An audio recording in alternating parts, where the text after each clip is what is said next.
À l'école, j'aimais vraiment pas la philosophie. Je crois même pas avoir eu la moyenne de la moyenne au bac dans cette matière. Mais maintenant que je suis un peu plus mature, on va dire, il y a une question existentielle que je me pose régulièrement maintenant. Est-ce que la Porsche 911 est toujours une 911 ?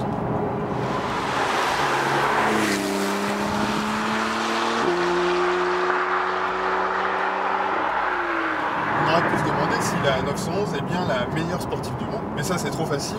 Pas besoin de faire thèse, antithèse, synthèse pour savoir que, évidemment, que la 911 c'est la meilleure sportive du monde. Ça fait pas le moindre doute.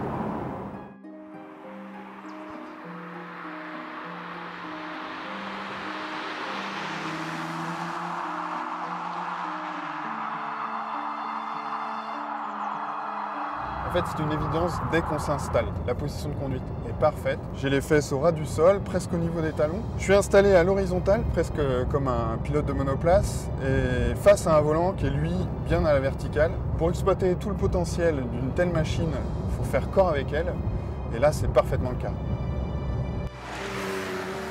Les commandes sont douces, la direction n'est pas trop lourde. Cette 991 semaine sans le moindre effort, peut-être même plus facilement qu'une Golf GTI.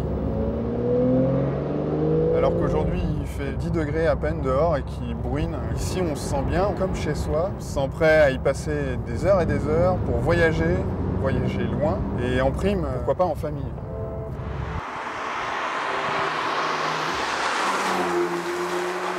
Le niveau de confort pour ce genre de voiture est juste incroyable. La suspension pilotée filtre parfaitement les mouvements du revêtement, mais tout en laissant filtrer suffisamment d'informations pour qu'on sente la route défiler. Et parfois la route elle défile très vite d'ailleurs. Une Carrera S comme celle-ci fait maintenant 420 chevaux. Et si elle fait la puissance d'une 911 turbo du début des années 2000, c'est justement parce qu'elle s'y est mise au turbo. Et grâce à la suralimentation, on n'a jamais l'impression de devoir forcer. La puissance arrive progressivement, dès les plus bas régimes.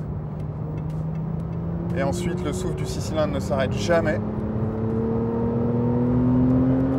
C'est impressionnant, mais si facile.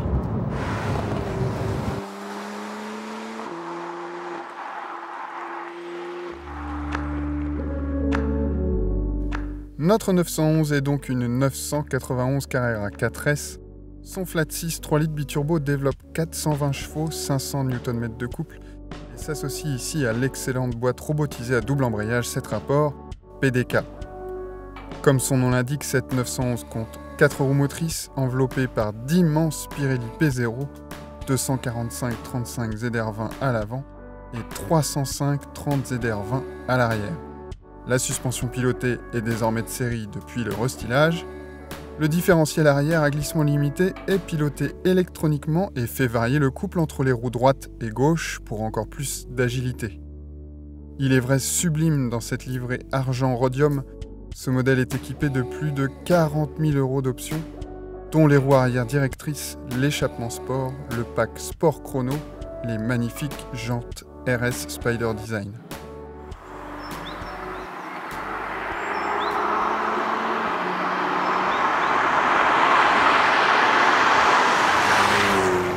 La 911 c'est la meilleure sportive du monde parce qu'avec une seule et même voiture, qu'il vente, qu'il pleuve, qu'il neige, on peut aller au bureau, partir en week-end, en vacances, mais surtout se tirer la bourre sur circuit.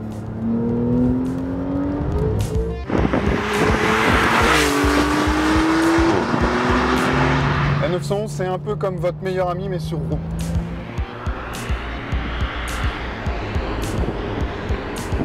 La direction est super précise, permet de viser la corde sans jamais se tromper.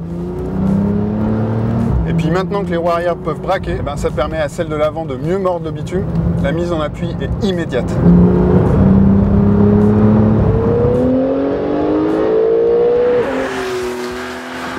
Évidemment, rien à redire sur la motricité de cette intégrale. Le transfert de couple étant permanent entre les deux essieux, le comportement mélange efficacité et dérive.